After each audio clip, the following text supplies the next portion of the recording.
ભારત સંસ્કૃતિને વરદો દેશ છે ત્યારે હસ્તકલા શિલ્પ સ્થાપત્ય વર્ષોથી દાયકાઓથી ભારતની શાન રહી છે. આપ જોઈ રહ્યા છો બે બહેનો.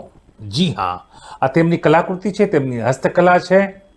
આ હસ્તકલા માત્ર બનાસકાંઠા નહીં પરંતુ સમગ્ર ગુજરાતમાં નામાંકિત થઈ છે, કેમ કે જે બજેટમાં તેઓ તમારા જન્મદિવસને, તમારા જે પ્રસંગો છે જે તમે લોકો સાથે ઉજવો છો તેને કેવી રીતે શાનદાર બનાવી શકાય તેનું એક આયોજન પણ આ બે બહેનો કરે છે. હસ્તકલામાં નિપુણતા પામેલી આ બહેનો પોતાની પ્રોડક્ટો ખૂબ જ ઓછા દરે વેચે